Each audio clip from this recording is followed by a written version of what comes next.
You spend 3 years saving a company from failed deals, working through countless nights, and finally receive the promise of your dream position. But the moment you hold that promotion certificate, the conference room door opens, and in walks the boss's daughter. She smiles, reads a few lines, and within seconds, everything you've built collapses completely. But that was just the beginning.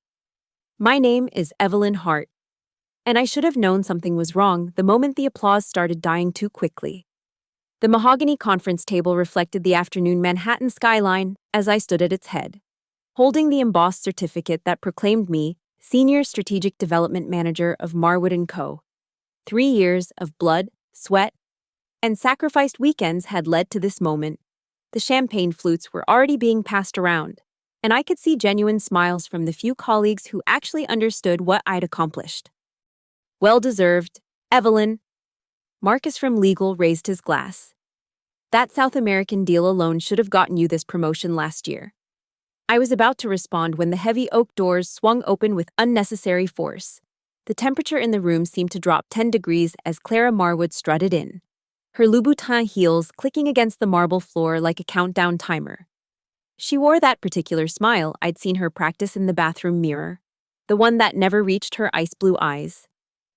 "Oh good, you haven't finished yet," she said, though no one had invited her. Her gaze swept the room before landing on me with laser precision. "I have an announcement that concerns Ms. Hart's new position." Howard Marwood, her father and our CEO, shifted uncomfortably in his chair. "Clara, we discussed." "Yes, Daddy. We did." She cut him off with the confidence only nepotism could buy. "And after reviewing Ms. Hart's performance metrics and comparing them with our strategic realignment needs, I've determined a more appropriate placement." My fingers tightened around the certificate. The paper crinkled slightly, the only sound in a room that had gone more quiet. "Evelyn will be transitioning to Assistant Coordinator of Regional Development, effective immediately." Clara's smile widened as she delivered the killing blow. "Consider it a reality check.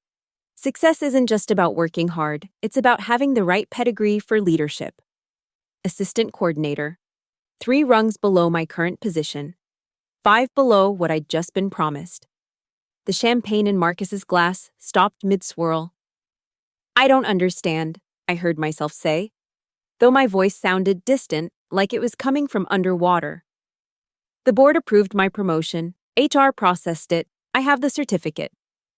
"Certificates can be reprinted," Clara interrupted, examining her manicured nails. "The board has reconsidered based on my strategic assessment. You lack the foundational understanding of our corporate culture. Your background is impressive for someone from," she paused, savoring the words, "a Scottish fishing village, but Marwood & Co. requires a certain sophistication." The room erupted in uncomfortable shuffling. Someone coughed. Another person suddenly found their phone fascinating. Not a single person met my eyes. Not even Marcus, who'd just been singing my praises. I stood there, certificate in hand, watching 3 years of strategic wins, saved contracts, and doubled revenue streams get erased by someone who'd spent most of her tenure posting Instagram stories from Hampton's parties.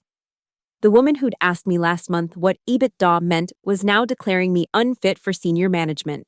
"The transition is effective Monday," Clara continued, already turning to leave.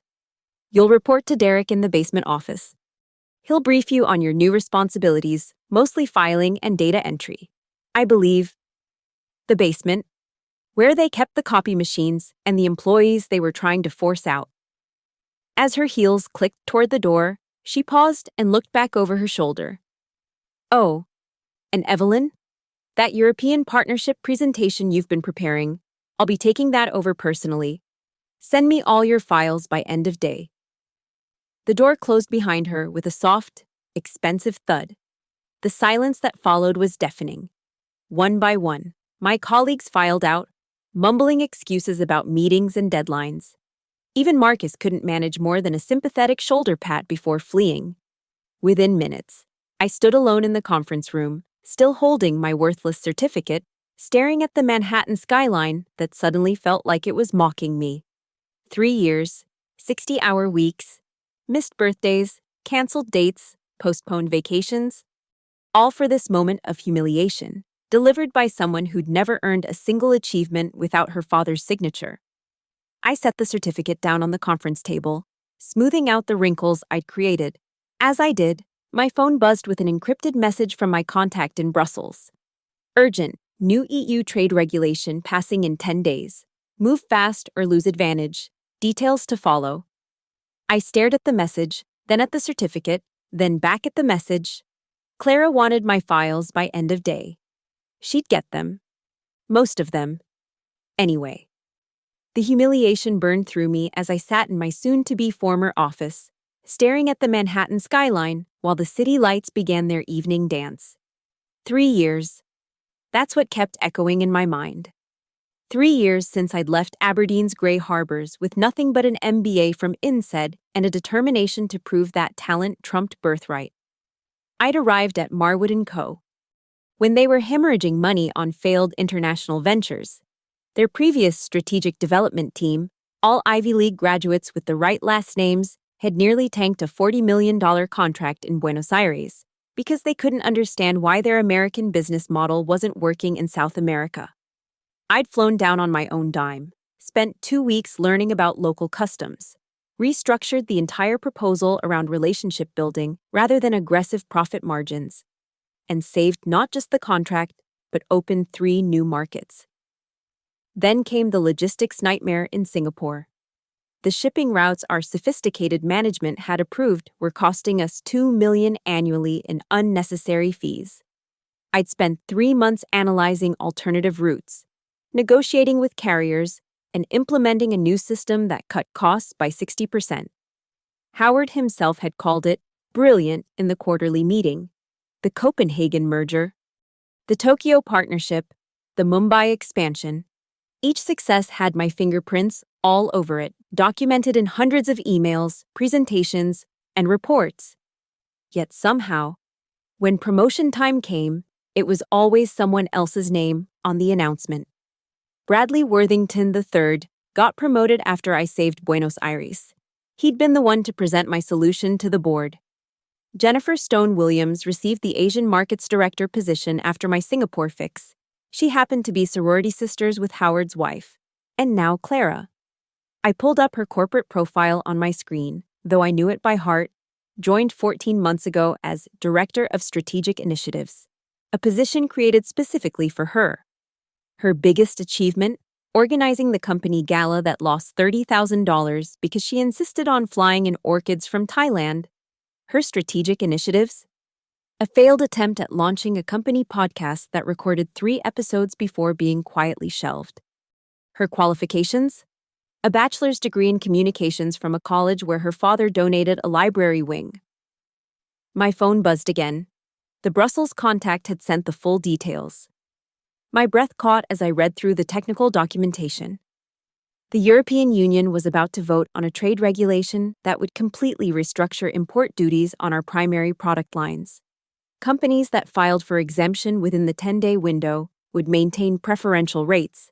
Those that missed it would see their costs triple.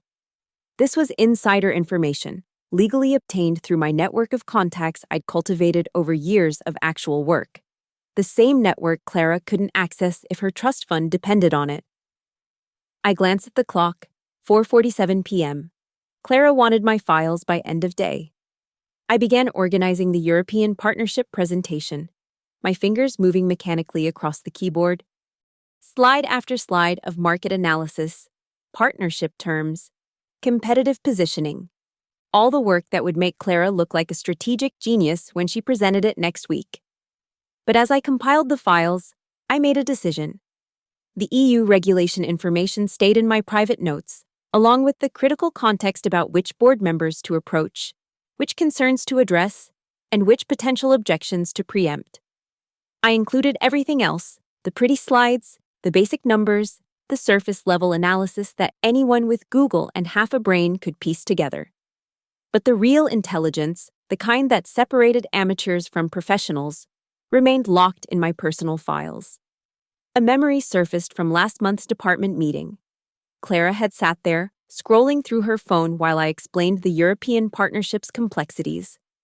When Howard asked her opinion, she looked up, startled, and said, "I agree with whatever the team thinks is best." The team? As if she was ever part of it. Now she was taking over the biggest deal of the quarter, walking into a negotiation with opponents who could smell weakness like blood in the water. The Europeans I'd been courting for 6 months didn't suffer fools.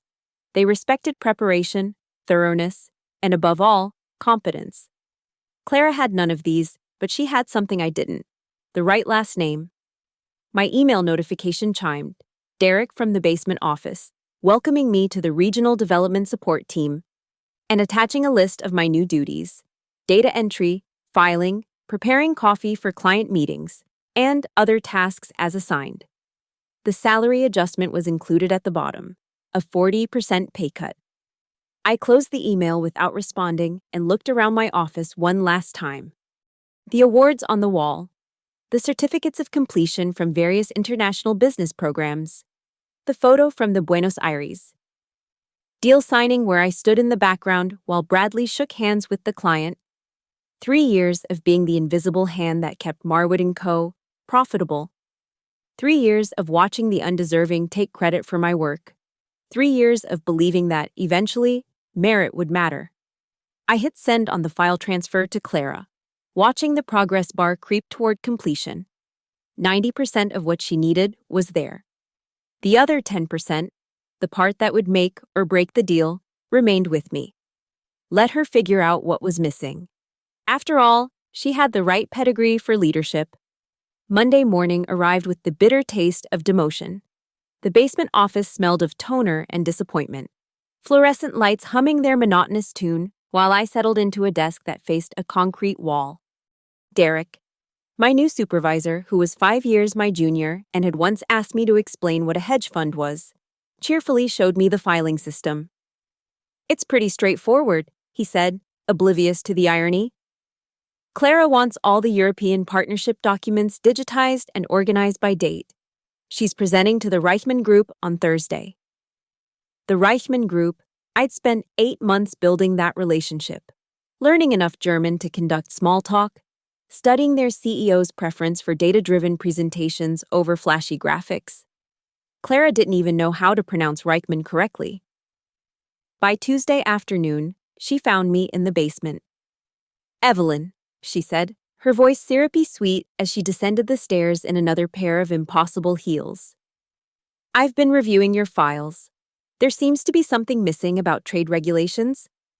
I looked up from the mindless data entry, keeping my expression neutral. Everything I had on the European partnership was in the transfer. All the regulatory information we discussed in the Q3 meetings should be there. "Yes, but..." She frowned, a tiny crease appearing in her Botoxed forehead. "The Reichmann people keep mentioning something about upcoming changes. A voting deadline? It wasn't in your slides." "Upcoming changes?" I tilted my head innocently. That's news to me. Maybe they're referring to the standard annual reviews. Those aren't usually relevant to partnership negotiations. She studied me for a moment, her ice blue eyes searching for deception. But what could she prove? The EU regulation information had come through my personal contacts, not company channels. It had never been formally documented in our systems, existing only in my private notes and encrypted messages. "If you remember anything else, add it to the shared drive immediately," she said, her tone sharpening. "This presentation needs to be perfect." "Of course. I want what's best for the company." She left, her heels clicking up the stairs with slightly less confidence than they'd come down.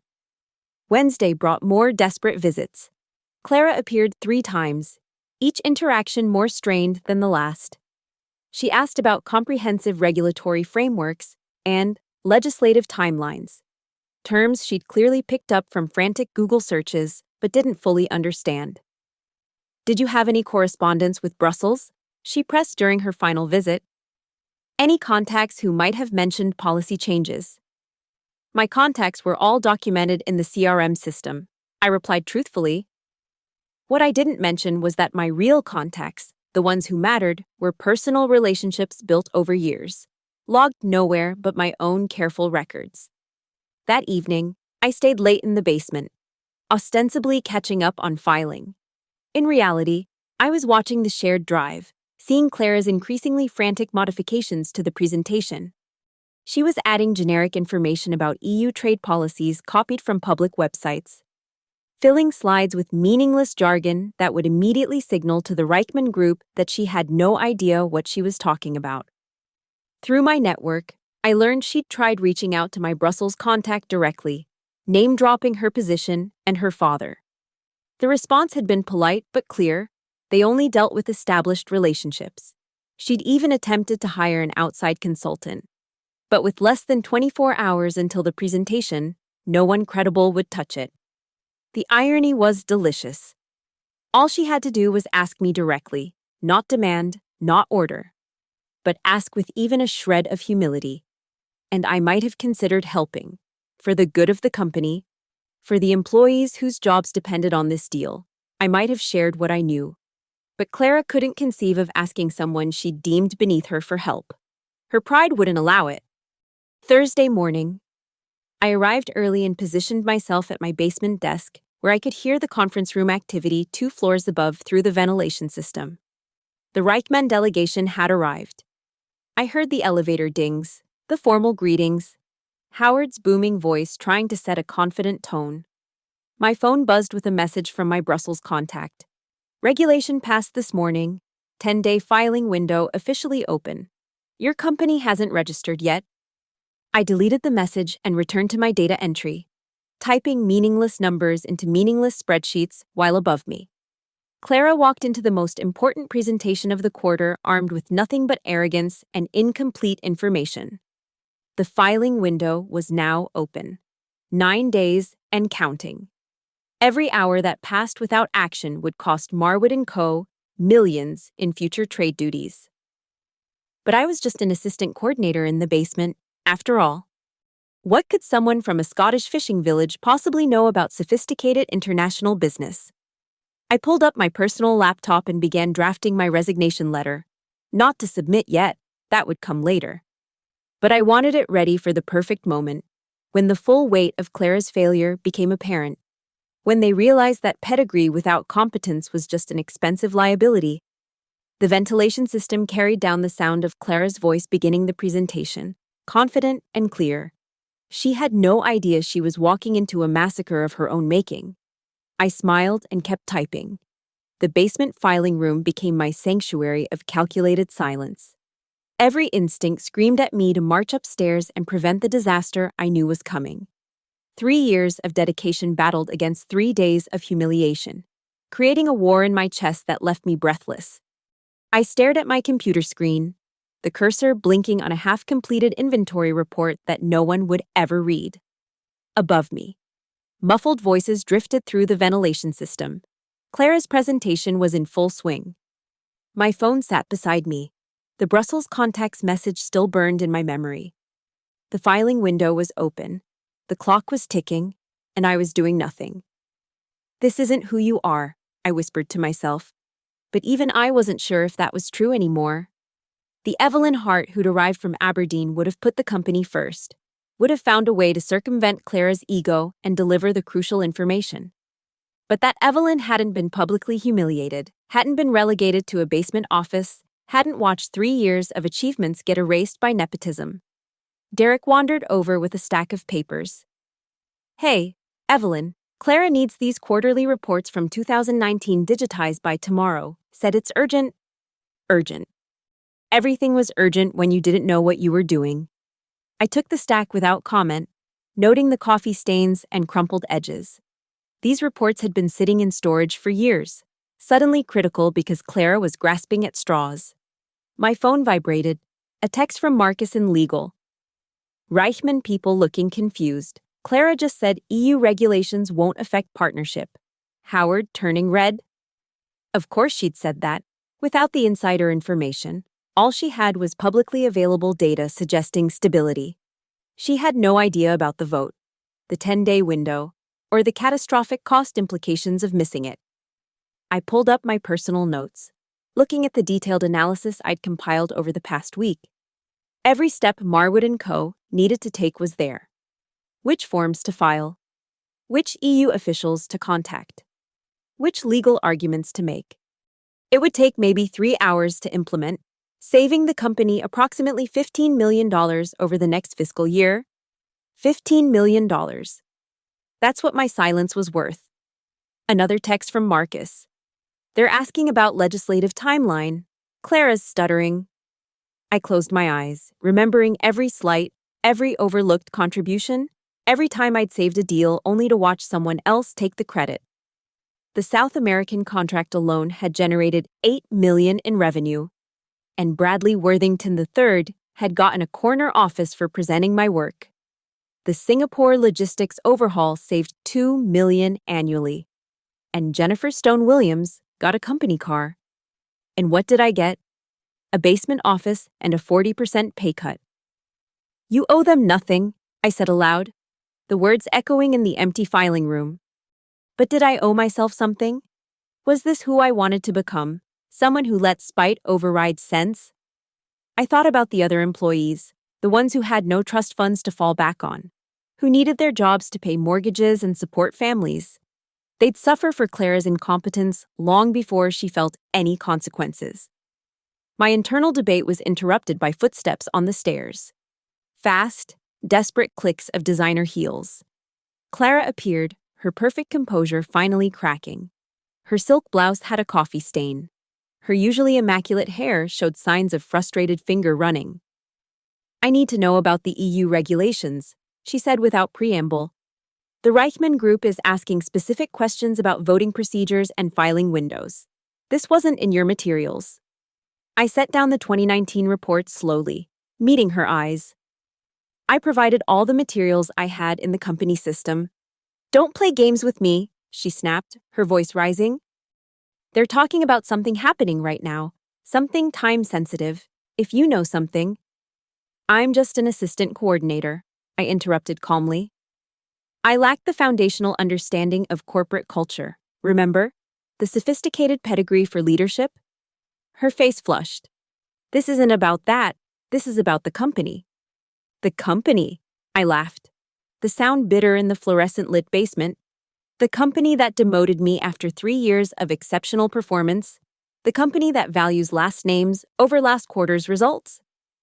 If this deal falls through, then maybe the board will reconsider whether Instagram followers and daddy's connections are adequate qualifications for Director of Strategic Initiatives. She stood there, jaw clenched, pride warring with desperation on her face.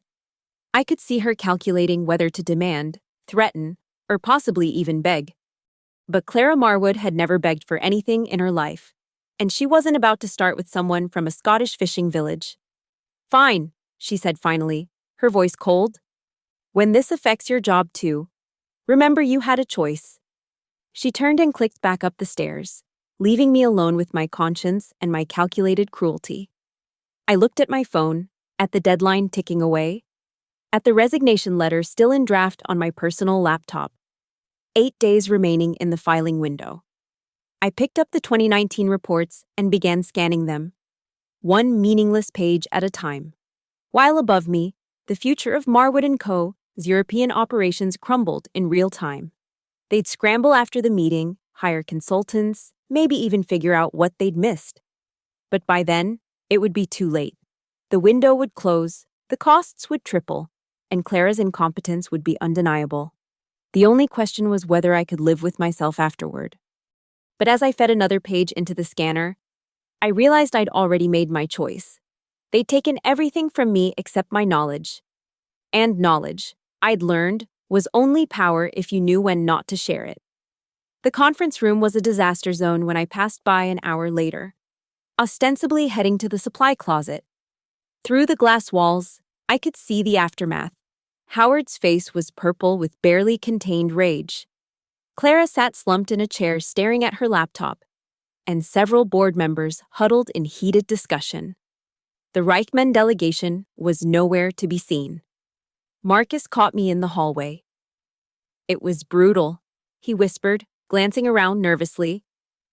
They asked her point blank about the new EU voting procedure.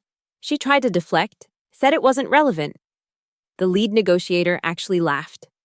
Said if Marwood couldn't anticipate basic regulatory changes, how could they trust us with a €50 million partnership? That's unfortunate, I said neutrally, shifting the box of printer paper in my arms. They gave us one chance. Marcus continued. They want a comprehensive regulatory compliance strategy by Monday morning, specifically addressing the new measures. If we can't provide it, they're walking. Monday. The filing window would close by then. Even if Clara figured out what she'd missed, it would be too late to act on it. The perfect storm of consequences, all stemming from her arrogance. I returned to the basement, but 20 minutes later, my desk phone rang. Howard's assistant, asking me to come to the executive conference room immediately. Not requesting, asking. The distinction wasn't lost on me. The C-suite felt different than it had a week ago when I'd stood here holding my worthless promotion certificate. Now, I entered as the assistant coordinator, carrying a notepad like a prop. Howard sat at the head of the table, Clara to his right, several board members scattered around. The tension was thick enough to cut. Evelyn, Howard began, his usual boom reduced to a controlled rumble. We need to discuss the European partnership. I sat down carefully, keeping my expression neutral. How can I help? The Reichman Group mentioned specific regulatory changes. Board member Patricia Steinberg said, her sharp eyes studying me. Changes that weren't in Clara's presentation but which they seemed to expect us to know about. Marcus from legal suggested you might have insights. Traitor, I thought. Glancing at where Marcus must have thrown me under the bus to save himself. I provided all my materials to Clara last week, I said evenly. Everything from the company systems and official channels. Cut the shit, Howard snapped, his composure finally cracking. I know you have contacts in Brussels. I know you've been tracking EU regulations for 3 years. What aren't you telling us? I met his stare directly. With respect, Mr. Marwood, I'm no longer in strategic development. I'm an assistant coordinator. My job is filing and data entry, not regulatory analysis. Clara's face was a masterpiece of barely controlled fury. You're sabotaging this deal out of spite. I'm doing my assigned job, I corrected. You made it very clear that I lack the sophistication and pedigree for strategic work. I'm simply staying in my lane, as instructed. This is about the company, Howard started. The company that demoted me for being from the wrong background, I interrupted, my calm finally cracking. The company that handed my work to your daughter because she has the right last name, that company? Patricia Steinberg leaned forward. What would it take? Everyone turned to look at her. She was one of the senior board members, someone who'd been with Marwood since before Howard's time. What would it take, she repeated, for you to share what you know? I considered the question. Full reinstatement to Senior Strategic Development Manager. Written contract guaranteeing the position for minimum 2 years. Restoration of my previous salary plus the promised increase. And Clara removed from any involvement in the European partnership. Absolutely not, Clara exploded. You can't blackmail.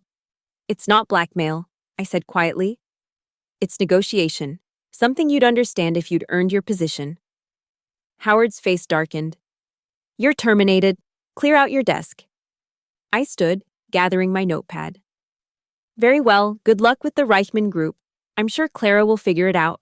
She has such a sophisticated understanding of corporate culture, after all. Wait. Patricia's voice cut through the room.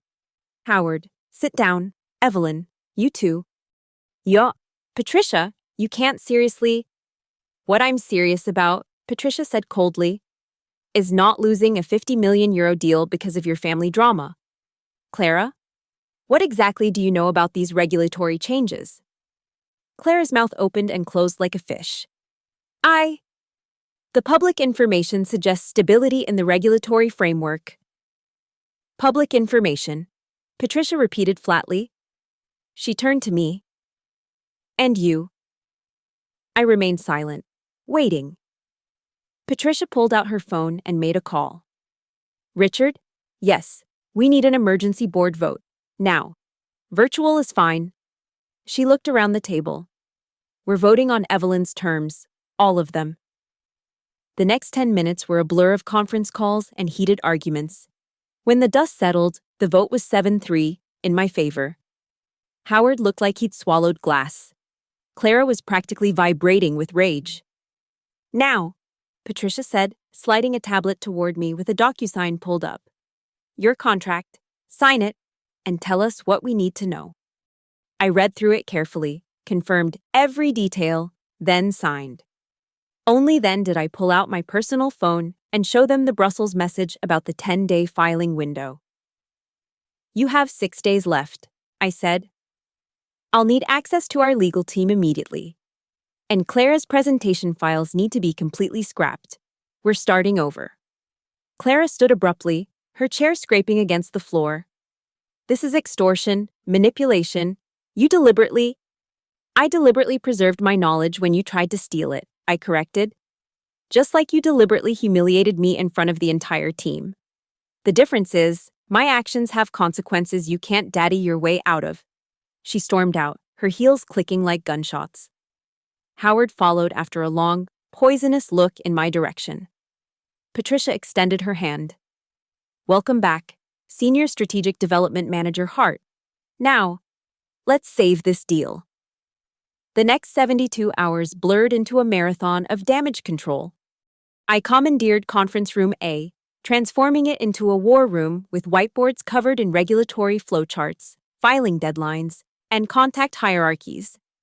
The legal team worked in shifts, preparing documentation while I leveraged every relationship I'd built over 3 years. My Brussels contact proved invaluable. Evelyn, you're cutting it close, Hans said during our third call. The filing system crashes frequently due to last-minute submissions. You need to submit by Thursday at the latest, not Friday. Thursday. That gave us 4 days instead of 6. I drafted a new presentation for the Reichman Group, this time highlighting our proactive regulatory compliance strategy. Every slide demonstrated not just awareness, but mastery of the changing landscape. Marcus, eager to redeem himself after throwing me under the bus, worked 18-hour days reconciling the legal framework with our business model, but Clara wasn't done. Wednesday morning, I arrived to find my war room in chaos. Papers scattered across the floor, whiteboards erased, my laptop missing from where I'd locked it in the drawer. Building security says there was a maintenance issue, Derek reported nervously, but the cameras were mysteriously offline. I surveyed the destruction, fury building in my chest. Then I noticed something. My personal notebook, the one with handwritten contact information, was still in my bag. The laptop was company property with everything backed up to the cloud. The whiteboards? I'd photographed everything before leaving. Nice try, Clara, I muttered, pulling out my phone to restore everything from the cloud. Patricia Steinberg appeared an hour later. Clara's filed a complaint with HR, says you're creating a hostile work environment. She vandalized my workspace. Prove it. I couldn't. And we both knew it. But Patricia's expression suggested she wasn't entirely unsympathetic. Just get the filing done. I'll handle HR. By Wednesday night, we were ready. The documentation was flawless, the online portal queued for submission. I scheduled it for Thursday morning, 9 a.m. Brussels time, well before the potential system crashes. That's when Howard made his move. It needs to do emergency maintenance on your computer, his assistant informed me. You'll need to log out immediately. That's oddly timed, I said, not moving from my desk. It's urgent, Mr. Marwood's orders. I smiled, pulling out my personal laptop. Good thing I have everything backed up on my own system. Tell Mr. Marwood his IT department can have my computer whenever they want. The assistant left, and 15 minutes later, Patricia called. Howard's trying to lock you out of the systems. I've overruled him, but watch your back. Thursday morning arrived gray and tense. I sat at my computer at 3 a.m. New York time, ready for the 9 a.m. Brussels submission window. My finger hovered over the submit button as the clock ticked down. 8:59 a.m. Brussels time. I clicked submit. The system immediately crashed. No! No! No! I muttered, frantically refreshing. Error messages filled my screen. The portal was down. Hands called within minutes. The system's overloaded. Everyone's trying to file last minute. It might be hours before. We don't have hours. I was already pulling up alternative options. There had to be another way. Then I remembered the physical filing option. Papers could be delivered directly to the EU Trade Office in Brussels. It was archaic, almost never used, but legally valid. Hans, can you receive documents at your office? Yes, but you'd need them notarized, authenticated, and delivered by end of business today. That's impossible from New York. I looked at the clock. It was 4 a.m. in New York, 10 a.m. in Brussels. Not impossible, just expensive. The next 8 hours cost Marwood & Co. $30,000. International courier service, emergency notary, authenticated documents, and a personal favor from Hans to stay late and walk the papers to the filing office himself. At 5:47 p.m. Brussels time, my phone buzzed with a photo from Hans. Our documents being stamped with the official seal, filed with 13 minutes to spare. I slumped in my chair, exhaustion hitting me like a wave. We'd done it. Despite Clara's sabotage, Howard's interference, and technical failures, we'd secured Marwood's preferential trading status for the next 5 years. Patricia found me asleep at my desk 2 hours later. The Reichman Group wants to see our new presentation tomorrow. They've heard through back channels that we successfully filed for the exemption. They're impressed. Clara won't be presenting, will she? I asked, rubbing my eyes. Clara's been reassigned to our Malta office, facilities management. Howard fought it, but the board was unanimous. Patricia's smile was sharp. Turns out that when you cost the company 50 million euros through incompetence, even Daddy can't save you. I thought I'd feel triumphant, but mostly I just felt tired. I need to prepare for tomorrow. No, Patricia said firmly. You need to go home and sleep. The presentation's at 2 p.m. You've earned the morning off. As I gathered my things, I found a note slipped under my keyboard. Clara's handwriting. You destroyed everything I worked for. I crumpled it up and tossed it in the trash. She'd destroyed herself the moment she'd decided that birthright mattered more than ability. I just refused to save her from the consequences. Friday afternoon, 2 p.m. sharp. The Reichman delegation sat across from us in the main conference room, the same room where I'd been humiliated just a week ago. This time, I stood at the head of the table, my new presentation queued up, my confidence restored. Gentlemen, I began in fluent German, watching their surprised appreciation. Let me show you how Marwood & Co. not only anticipated the regulatory changes, but positioned ourselves to maximize the opportunities they present. For the next hour, I walked them through everything: our successful filing, the cost advantages we'd secured, the competitive edge this gave us in the European market. But more importantly, I showed them the deeper analysis, how these regulations would affect supply chains, where the hidden opportunities lay, which competitors would struggle. Klaus Reichman, their CEO, interrupted only once. This is completely different from last week's presentation. Last week's presentation was incomplete, I said simply. This week, you're getting the full strategic picture from someone who's been tracking these changes for months. When I finished, the room was silent. Then Klaus stood and extended his hand. This is the Marwood & Co. We wanted to partner with. You have our commitment. The deal was signed within the hour. 50 million euros, with options to expand. Patricia beamed. Howard, who'd been forced to attend, managed a grudging nod before leaving immediately after the handshakes. That evening, I was packing up my war room when an unexpected visitor appeared. Clara?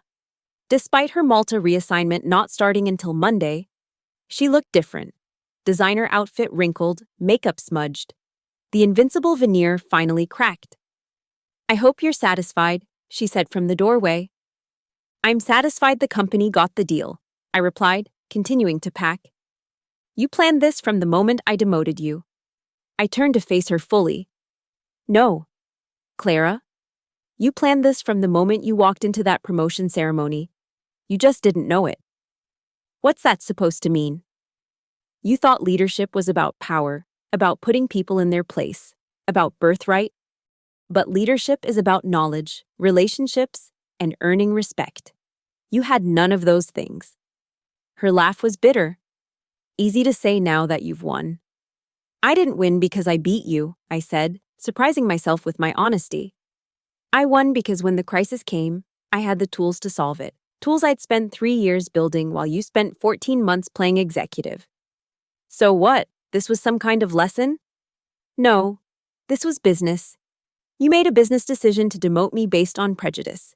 I made a business decision to protect my intellectual capital. The board made a business decision to choose competence over nepotism. I paused. Your mistake was thinking this was personal. Wasn't it? Her voice cracked slightly. You admitted you withheld information to hurt me. I withheld information because you'd stripped me of any obligation to share it. You can't demote someone to data entry, then expect them to perform strategic miracles. I zipped up my laptop bag. If you'd treated me with an ounce of professional respect, even after the demotion, I might have helped, but you couldn't even do that. Clara stood there for a moment, seeming to shrink into herself. My father says I have to spend at least a year in Malta, or he'll cut me off completely. Then spend it learning, I suggested, not unkindly. Learn what it's like to earn your position. Learn how to build relationships without your last name. Learn that respect isn't given, it's earned. You think I can't? I think you've never had to try. Maybe it's time you did. She left without another word. I heard later that she'd cleared out her office that night, leaving only a resignation letter. She never went to Malta. Some said she'd enrolled in an MBA program in Europe, trying to build her own credentials. Others said she'd joined a startup under her mother's maiden name. I didn't know which was true, and I found I didn't much care. Monday morning brought a new reality. My office, my real office, not the basement, had been upgraded to one with a corner view. The nameplate read, Evelyn Hart, Senior Vice President of Strategic Development. The promotion beyond what I'd originally been promised was Patricia's doing. You saved a €50 million deal while being actively sabotaged, she'd told the board. That deserves recognition. Howard resigned a month later, citing personal reasons. The board appointed Patricia as interim CEO. She made it permanent within 6 months. My first act as SVP was to implement a new policy. All strategic positions would require demonstrated competency tests and performance reviews by peers, not just superiors. No more nepotism disguised as executive discretion. Marcus approached me one afternoon, sheepish. I'm sorry about throwing you under the bus that day. You were protecting yourself, I said. I understand. But trust, once broken, has to be rebuilt. Fair enough. He paused. For what it's worth, the way you handled everything, it was masterful. Masterful, perhaps. But as I stood in my corner office, looking out at the Manhattan skyline that had once mocked me, I didn't feel like a master strategist. I felt like someone who'd simply refused to let others define her worth. The EU exemption saved Marwood & Co.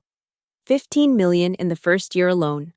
The Reichmann partnership exceeded projections by 30%, and somewhere in Malta or Europe or wherever she'd gone, Clara Marwood was hopefully learning what I'd known from the start. Competence doesn't care about your pedigree, and neither did I. 6 months later, I was reviewing quarterly reports when my assistant knocked. Ms. Hart, there's someone here to see you. She doesn't have an appointment, but she says it's important. I looked up to find Clara Marwood standing in my doorway. But this wasn't the Clara I remembered. Gone were the designer suits and entitled attitude. She wore a simple business outfit, her hair pulled back practically, and carried herself with something I'd never seen before, humility. 5 minutes? She asked, not demanded. I gestured to the chair across from my desk. I wanted to thank you, she began, surprising me. What you said that night about learning to earn my position. I hated you for it, but you were right. She told me about her 6 months in Barcelona, completing an accelerated MBA program under her mother's maiden name, Rodriguez. How she'd worked part-time at a logistics startup, starting at the bottom, learning what it meant to prove herself without her father's shadow. I got my first promotion last week, she said, a genuine smile crossing her face. Promoted from intern to junior analyst, based entirely on a supply chain optimization I designed. No one there knows I'm Howard Marwood's daughter. Congratulations, I said, meaning it. I came back to New York for a job interview. A small firm, nothing like Marwood & Co. They want someone to help with European expansion. She paused. I was wondering if you'd be willing to be a reference. The audacity of the request should have angered me. Instead, I found myself considering it. Send me your portfolio from Barcelona. If your work speaks for itself, I'll give an honest assessment. That's all I'm asking for. She stood to leave, then turned back. You know, I spent so long thinking you destroyed my life. But you didn't. You just refused to enable my delusions. There's a difference. Yes. I agreed. There is. After she left, I returned to my reports, but my mind wandered to that day 18 months ago when I'd stood in this very building, holding a worthless certificate, watching my career crumble. The journey from that basement office to this corner suite hadn't been about revenge. Not really. It had been about refusing to accept someone else's evaluation of my worth.